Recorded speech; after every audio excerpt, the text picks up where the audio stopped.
Yeah, great to be with you. I mean, I think, the sort of the bottom line that our clients are most interested in is, to your earlier point, will this get done, and for how long? I mean, I think there's a real question of whether this is extended for a short period of time, just several years, whether it's extended for the entire what's called the budget window for 10 years, or whether it's made permanent. And of course, there are members in the Senate in particular, Senate Finance Chairman Mike Crapo in particular, who wants to see an extension, a permanent extension. So I think that for kind of the bond market, for investors and our clients, I think they're most focused on, will this get done? And I think our message is unequivocally, yes, this will. But again, there are just some questions about what the kind of the scope of this looks like, and if this is just an extension or whether there are additional tax cuts.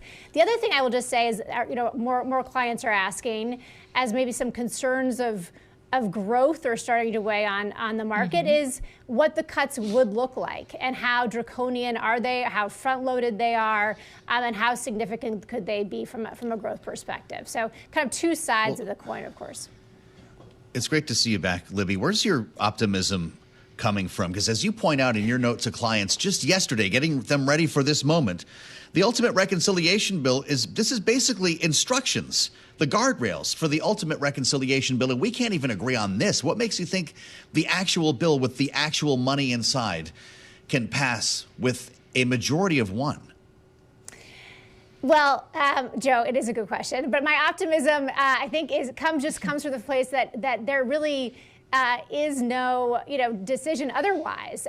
This is in many ways existential for House members and for members of the Senate. They just simply cannot let the U.S. economy kind of go over this fiscal cliff, if you will. That's how they would characterize it. So for politically speaking, there really is no other choice. And as we all know, political expedience oftentimes rules the day in Washington. So that is where my optimism is coming from. However, I do think it is going to be a circuitous route to get to that destination. As we are just seeing, as you point out, if you can only lose one vote, that's not really a governing majority, if you will, even on something like tax cuts, and particularly when you sort of put into more controversial items like potential Medicaid cuts. So this will not be, again, a linear road by any means, but we're confident by the end of this year, you will see an extension of the tax cuts. Again, just a question for how long, and if there are additional tax cuts and accompanied by other spending cuts.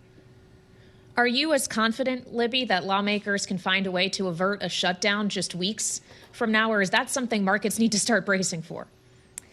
Yeah, well, again, I think markets have become, and maybe rightfully so, relatively impervious to this sort of shutdown rhetoric. I think that folks sort of assume that they've seen this movie before, that even if the government does shut down, as long as it's a temporary shutdown, that it actually hasn't really weighed on economic growth.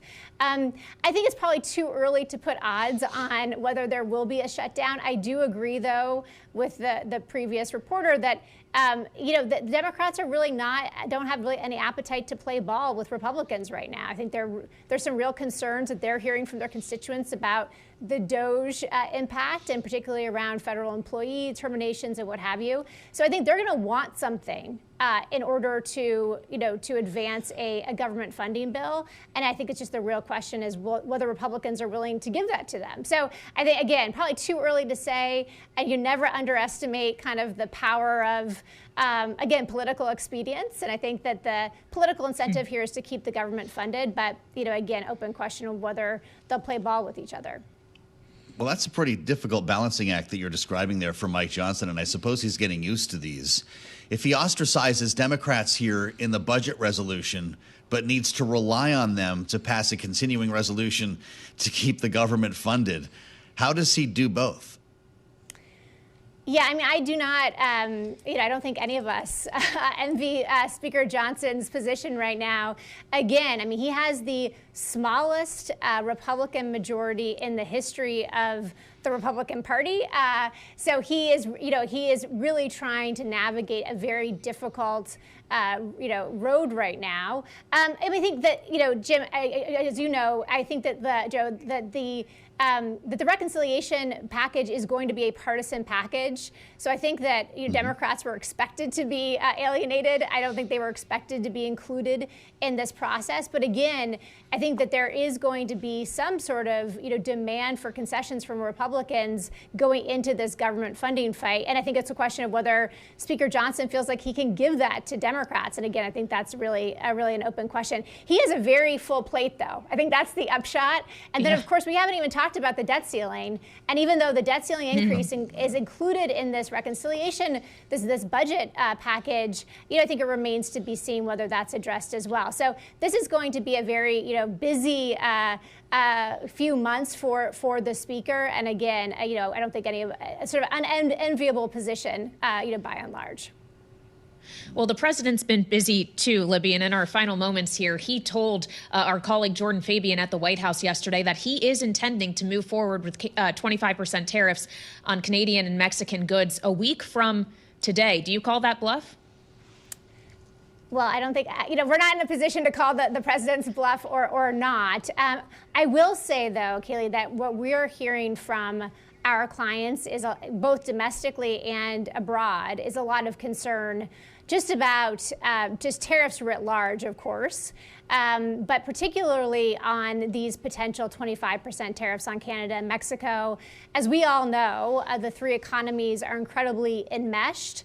There could be a lot of knock-on effects, both from an inflation perspective, but even more from a growth perspective. And I think this is something that the market may, they're very oriented towards the inflationary impacts of tariffs, but we have guided our clients to be focused just on the headwind to growth from tariffs as well.